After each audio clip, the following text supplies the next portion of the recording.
Buenas tardes chicos, bueno en esta oportunidad vamos a tener la clase virtual de grupo y equipo en donde ustedes van a poder ver cuáles son sus diferencias, que generalmente cuesta poder hacer esa visión. Nosotros tenemos que tener en cuenta que un grupo son dos o más individuos que van a interactuar, que van a ser interdependientes y que se van a reunir para lograr objetivos particulares. En una sala, en un aula, ustedes son un grupo de estudiantes, que cada uno tiene un objetivo particular, ¿verdad? El de aprobar la materia, por ejemplo. Si lo vemos a los grupos desde el punto de vista de una organización, vamos a ver que vamos a tener grupos que son formales y grupos que son no formales. Los grupos formales hacen referencia a las de mando y a la de tarea. Cuando hablamos de mando y de tarea y grupos formales, hacemos referencia a un organigrama. ¿Se acuerdan ustedes de haber visto lo que era un organigrama? Es un dibujo que nos muestra cómo está formada la estructura de la organización con los diferentes puestos. Bueno, cuando hablamos de mando, estamos hablando de aquellos grupos que hacen referencia a la línea directa de mando, es decir, por ejemplo, el supervisor de producción y los colaboradores que trabajan en producción. Cuando hablamos de tarea, hacemos referencia al grupo de una determinada área de un departamento. Por ejemplo, los colaboradores de mantenimiento, ¿sí? O los colaboradores de calidad o los colaboradores de producción, que hacen la misma tarea. Esos son grupos formales y los otros grupos de mando. En cambio, los grupos no formales hacen referencia a aquellos grupos que se forman no por una imposición de la organización, es decir, no por una forma de estructura de la organización como los formales. Pueden ser, por ejemplo, de interés cuando aquellas personas se reúnen en grupo en una organización por un interés en común. Por ejemplo, ante un despido injusto, nos reunimos para pelear por la incorporación del compañero de nuevo al puesto de trabajo. Y los no formales amistosos tienen que ver, como dice la palabra, con aquellas relaciones de amistad que surgen dentro de una organización, aunque no pertenezcamos al mismo grupo de trabajo. Por ejemplo, en el comedor nos empezamos a juntar con gente de otras áreas dentro de la organización, pero formamos una amistad que eso continúa luego de fuera de la empresa. Por ejemplo, cuando nos juntamos a jugar un partido de fútbol o nos juntamos a comer un asado. Bueno, viendo visto eso, podemos decir que las personas nos reunimos en grupos primero porque somos netamente sociales. Y al estar en grupo nos brinda mayor seguridad, nos eleva el estatus, nos eleva la autoestima, nos hace tener un sentido de pertenencia y nos hace poder lograr determinados objetivos que a lo mejor por sí solos nunca podríamos llegar. Siempre doy un ejemplo que resulta muy práctico porque seguramente a ustedes les pasa que, por ejemplo, el momento de estudiar una materia, muchas veces la estudio solo, pero cuando luego comparto con un grupo de amigos mis ideas, lo que yo aprendí y lo que ellos aprendieron, puedo llegar a entender cosas que por sí solo no podría. Entonces puedo llegar a probar la materia con este tipo de estudio grupal que no lo pudiera haber hecho si lo hago netamente individual. Ahora bien, existen dos modelos que vamos a ver ahora que me muestran cómo se desarrolla un grupo. El primero que vamos a ver es el modelo de las 5 etapas. Podemos ver que existen 5 etapas de formación de un grupo, aunque tengan en cuenta que esto es un modelo que explica, pero que tiene ciertas falencias. Por ejemplo, no se pasa de una etapa así tal cual muestra el dibujito, sino que muchas veces se pasa de una etapa y luego se vuelve atrás para reformular y volver a avanzar, ¿sí? Y también otra crítica que se le hace a este modelo es que no tiene en cuenta el contexto de la organización que estamos hablando. Pero bueno, básicamente lo que nos dice es que existen 5 etapas en donde los grupos se van formando.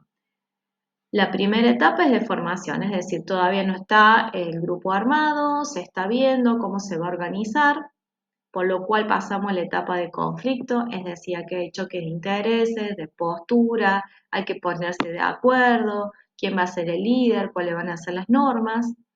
Y en eso se pasa a la etapa 3, que es la de regulación, es decir, cuando empezamos ya a ponernos de acuerdo y establecer todo lo dicho anteriormente, para pasar luego a la etapa 4, que es la del desempeño. Es decir, acá ya estamos consolidados como grupo, tenemos sentido de pertenencia, hemos establecido las normas, estamos trabajando como corresponde.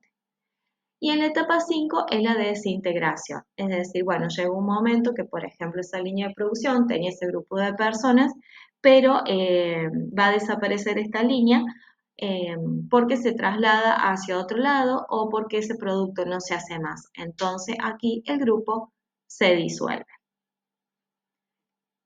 El otro modelo, el modelo del quibio puntuado, que vamos a ver acá, tenemos dos ejes, el del desempeño y el del tiempo. Básicamente, este modelo lo que nos dice es que cuando nosotros tenemos una fecha de entrega de un determinado proyecto, justo a la mitad del tiempo que falta para entregar el proyecto, el desempeño del grupo aumenta abismalmente, sufriendo luego una meseta y luego justo unos días antes de terminar, de finalizar esa fecha límite, vuelve a aumentar hasta la entrega. Este modelo explica cómo funcionan los grupos para aquellos que trabajan con entrega a tiempo. Por ejemplo, en las empresas hay gente que trabaja en proyectos, que tiene que elaborar el proyecto y entregar en un determinado momento.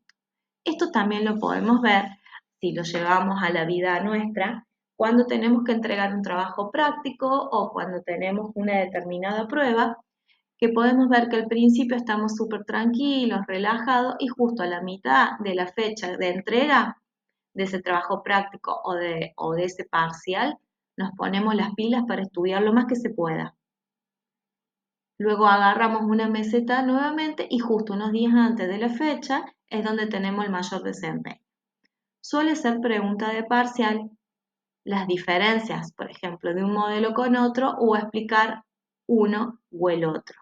¿Sí? Bien, ahora pasemos a las propiedades de los grupos. ¿Para qué me sirve entender cuáles son las propiedades de los grupos dentro de una organización? Es decir, qué rol ocupa cada uno, cuáles son las normas de ese grupo, qué tamaño tiene, si es chico, si es mediano, si es grande, si hay cohesión, es decir, si hay unión en los miembros de ese grupo o no.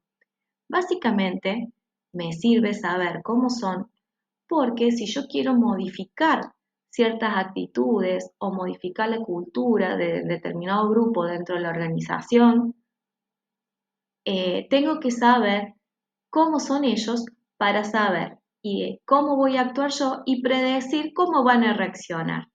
Y de esta manera poder lograrlo el objetivo. A ver, en otras palabras, si yo veo que hay un grupo dentro de la organización que está influenciando negativamente a otros colaboradores y no se está llegando a cumplir con el objetivo de la empresa, tengo que ver quiénes son los líderes de ese grupo, qué normas tiene ese grupo, si son pocas personas o muchos, para ver cómo lograr yo dialogar con esas personas y llegar a un acuerdo e poder revertir esta situación que no está siendo muy beneficiosa para la empresa.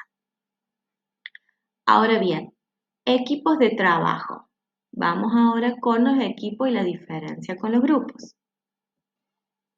Bien, para hablar de equipos de trabajo, tenemos que tener en cuenta que todo equipo de trabajo antes fue un grupo, pero no todo el grupo va a llegar a ser un equipo de trabajo. Si vemos la definición, equipos de trabajo es un grupo en que los esfuerzos individuales dan como resultado un desempeño mayor que la suma de las aportaciones por individuos.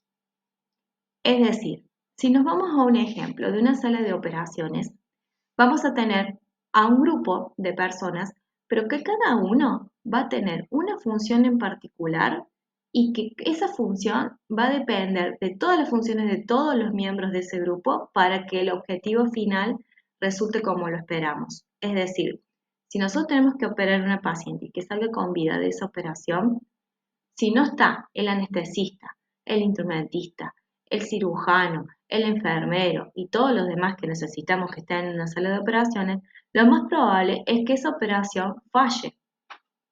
¿Por qué? Porque necesitamos del trabajo de todos los miembros, cada uno en su especialidad. Es decir, en los equipos de trabajo la gente se complementa, ¿sí? Ahora, vamos a ver un cuadrito que es súper interesante y que nos ayuda bastante para poder ver las diferencias con el grupo. Ustedes véanlo detalladamente después. Acá vamos a ver algunas de las cuestiones más importantes. Por ejemplo, el objetivo en el grupo, sus integrantes muestran intereses comunes, mientras que en el equipo la meta está más claramente definida y especificada. En el grupo, el compromiso es relativo, en cambio en el equipo, el compromiso es elevado. En las tareas, en el grupo, se distribuyen de forma igualitaria, en cambio en el equipo, se distribuyen según habilidades y capacidades. Es como hablábamos en la sala de operación, según lo que cada uno estudió, según la capacidad que tiene, es la función que va a hacer. Esto lo podemos trasladar también a los equipos de deporte, ¿no? De fútbol o de básquet. Los que saben de deporte podrán llevar esto que estamos viendo sobre equipos a esos tipos de ejemplos. No todos los jugadores tienen las mismas habilidades y por lo tanto tienen diferentes funciones dentro del equipo. Liderazgo aquí en el grupo puede haber o no un coordinador, mientras que en el equipo siempre hay un responsable que va a coordinar el trabajo. Conclusiones, en el grupo son más personales e individuales, mientras que en el equipo es de orden colectivo. En el grupo se valora en ocasiones el resultado final, ¿sí? En cambio, en el equipo, la autoevaluación del equipo es continua buscando la mejora constante. ¿Qué ventajas tengo de trabajar en equipo? Más ideas, más compromiso, se mejora la comunicación, hay más creatividad, hay mejores resultados. Está comprobado eso. Acá surge un concepto que suele ser también preguntas de parcial y está relacionada con la definición que vimos al principio de que era un equipo de trabajo, que es la sinergia. Esto es lo que produce un equipo. Que si yo trabajo en equipo, el resultado que voy a obtener va a ser mucho mayor que la suma individual de cada uno de nuestros aportes. Algo muy importante para tener en cuenta cuando hablamos de equipo, que es la sinergia.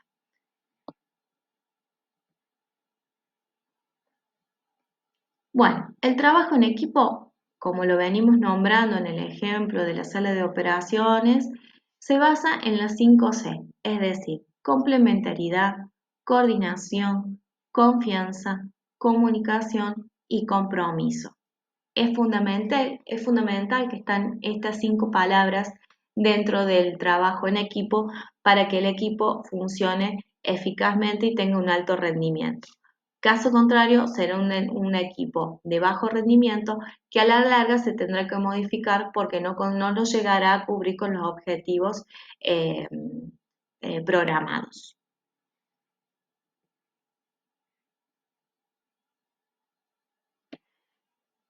¿Qué factores va a determinar el éxito de los equipos? Y va a depender mucho del contexto en el cual se desarrolle, en las aptitudes de sus miembros, es decir, cómo se comporten sus miembros, en el diseño del trabajo y cómo se procese su trabajo. Por lo tanto, hay que estar muy atentos, por ejemplo, si el equipo de trabajo necesita los recursos y los medios para poder trabajar y la organización no se lo está brindando, ese equipo, por más voluntad que tenga, no va a poder llegar a su objetivo. Es decir, si necesita información y la empresa no se le da, no puede trabajar. Si no tiene las computadoras o las máquinas necesarias tampoco. Si los miembros con los que están trabajando no tienen una buena comunicación o no se relacionan bien entre sí, ese equipo no va a funcionar. Podemos ver que existen diferentes tipos de equipos para resolver problemas, de trabajos autodirigidos, transfuncionales y los virtuales. Dependerá en cada caso qué tipo de problema solucionar, cuál va a ser el tipo de equipo que vamos a formar para resolver ese problema. Por ejemplo, para resolver problemas, grupos de 5 a 12 empleados que son del mismo departamento se reúnen durante 1 hora por semana y analizan la forma de mejorar ese ambiente de trabajo o de solucionar ese problema. Por ejemplo, los del departamento de producción se reúnen 1 hora una vez por semana, solamente ellos, para hablar problemas netamente dentro del área y buscar soluciones o mejoras. De trabajo autodirigido son grupos de personas de 10 a 15 que toman responsabilidades que son de sus supervisores y tratan de buscar la mejora. Ahora bien, si bien ellos toman ese rol, no quita que el supervisor siga estando con ellos, acompañándolos en ese proceso. Los transfuncionales son empleados del mismo nivel jerárquico provenientes de un área de trabajo distinta y que se reúnen para llevar a cabo una tarea. Acá, a diferencia del primero, son empleados de distintos departamentos pero del mismo nivel jerárquico. Por ejemplo, se va a juntar, se va a reunir el gerente de compras, el gerente de finanzas, el gerente de producción, el gerente de calidad, el gerente de costo. Por ejemplo, para analizar la compra de una nueva máquina alemana. ¿Sí? Y los virtuales son los que usan la tecnología para reunir a sus miembros que están dispersos físicamente, es decir, cuando tenemos un determinado problema, no estamos todos físicamente ni en la misma empresa, ni en la misma ciudad, hasta puede ser que en el mismo país. Y a través de estos equipos virtuales podemos reunirnos y alcanzar una meta común. Por ejemplo, personas que trabajan en proyectos suelen ser personas que trabajan para la misma empresa pero no están en la misma localidad. Entonces tienen un horario específico de trabajo a través de la virtualidad. Con esto hemos terminado las diferencias entre grupos y equipos. Espero que les sirva la presentación y cualquier duda nos pueden contactar en el box 102 o escribirnos a nuestro mail.